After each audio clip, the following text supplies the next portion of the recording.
Hello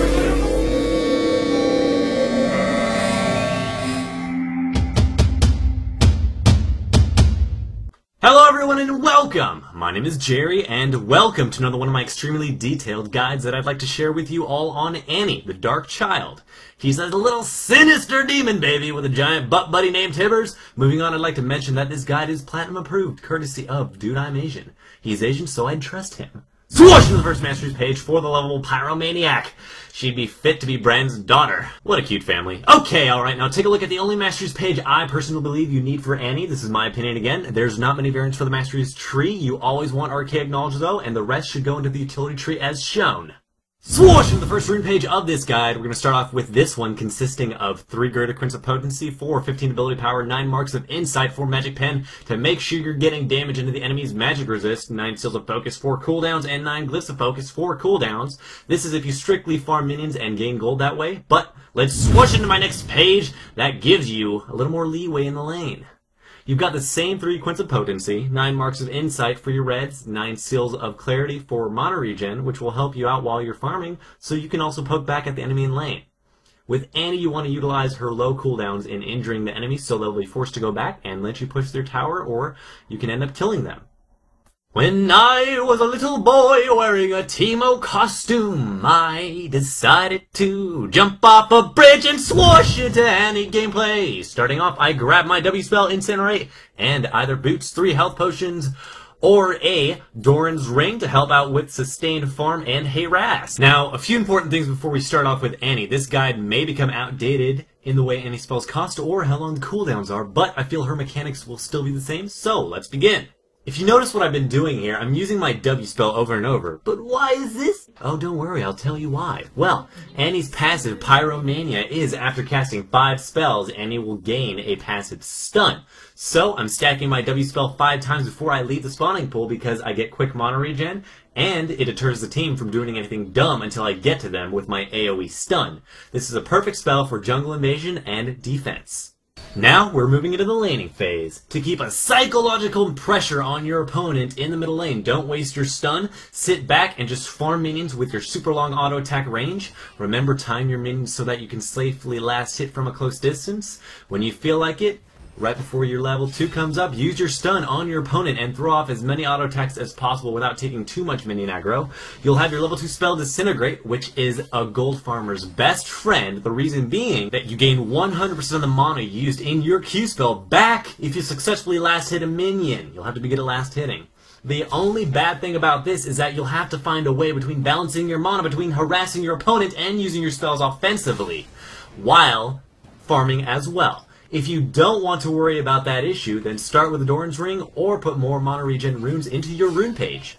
Harass is important, but not if it's at the expense of tower hits. Most people know this. Try to harass from safety. You do not want to make an even playing field or give your opponent a confidence boost. After getting my second spell in Q, I grabbed it again, if you didn't notice, for my 3rd skill in the sequence with the effect of maximizing cooldowns and damage on Annie's most useful farming tool. To keep track of your passive 5-spell stun, look here at the count so you can remember to equip your stun by using spells before any engagement. It's always smart to have it around 3 to 4 counts in case you get ganked as well. Now, for your 4th skill in the sequence, grab your E-spell, Molten Shield, which reduces damage taken by Annie, and similar to Thornmail, it hurts opponents who auto-attack her. This spell is very useful for getting your passive stun count back up to a safe level again if the situation gets messy. For your 5th skill in the sequence, grab whatever you want. I personally grabbed E because I anticipate high burst damage from Akali. Get your Q spell if you're more sure of your lane dominance, and it all depends on what your lane is and who you're up against. Watch the other lanes. Since you're in the middle lane, it's your job to gank the side lanes. Take note, I do not leave and will never leave my lane unless it's pushed far enough so the enemy is too busy farming lane and protecting their tower and guessing that I either went back or I'm missing. So, do not disappoint me and stay in your lane all day without helping your teammate by ganking. Ooh, these enemies look delicious. Also, note my positioning. If I went in where Cho'Gath was, they would have seen me with that ward, and it would have been a failed gank. I go undetected in this side brush, though. I go in with my stun already up and use my Q to get a sure stun, then W and my ignite, finishing off Lee Sin under his tower.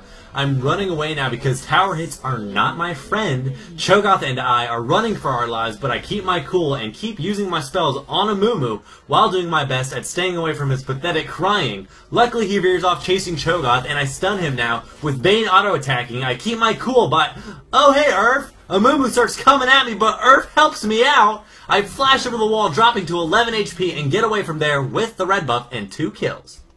Perfectly legit strategy here. Teemo gets Rumble low enough to where I'm interested, and I intercept him in the bush with Tibbers, and boom! Down he goes, and immediately I tell Teemo I'm sorry, even though I'm not. There are those moments as Annie where you want to get a guaranteed kill. So, you blow all of your spells stupidly just to feel good about your one successful overkill!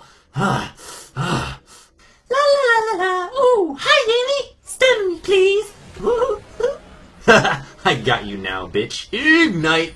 What the fuck? I'm calm now. I'd like to show you all a useful function Tibbers serves in engagements. I blow most of my cooldowns on Zilean, but retreat as soon as I see Nidalee. Knowing Jungle Bunny spear tactics, I control Tibbers using the Alt button on my keyboard and begin annoying her by placing Tibbers in front of her spears, creating a much-needed shield. This may be harder to do in the heat of 5v5 teamfights, but in quick skirmishes, it can prove very useful. I know blowing all my cooldowns is not a good... Ah, screw it. Simultaneous dual flashes OP! Now it's just a competition of who tried the hardest. Me! Yes, I am such a tryhard! On a lighter note, positioning yourself in teamfights is extremely important. I notice the enemy team is far away from the tower like ourselves, and to avoid a counter flank, I initiate the flank myself and scout as soon as I see the enemies coming into vision near the Wraith camp. I see Ashen instantly blow all of my cooldowns on her, being exhausted. She ults me, but I have time to flash away, and now my team goes in. Knowing their AD carry is scared, I retreat back to avoid any quick focus, while Sona ults, and now the enemy team is caught with their pants down, and we decide that the Wraithage must commence. Because of my flanking move as Annie, we win this teamfight 5v5, killing 3 and losing nobody.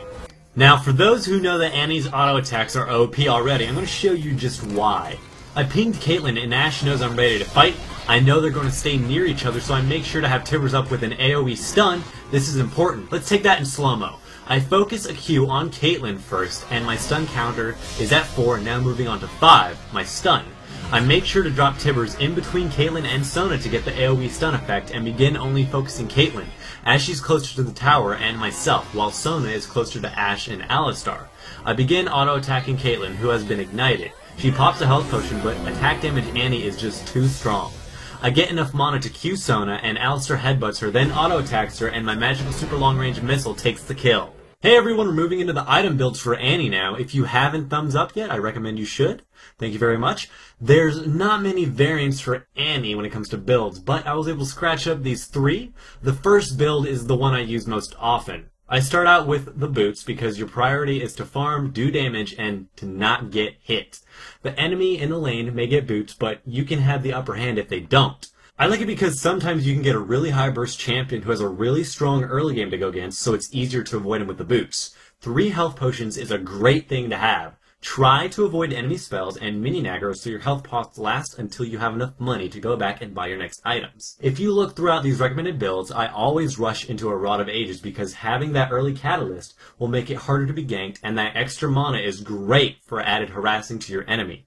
Rod of Ages makes you overall tanky. Since it stacks based on time gone by, this is why you should rush a Rod of Ages first. A Rabadon's Death Cap is another item I very strongly recommend getting on Annie because she needs the burst nuke damage to insta-kill her opponents. Build 1 has the most AP, and I grab Magic Pen with the Void Staff and reduced AoE MR of enemies with the Abyssal Scepter.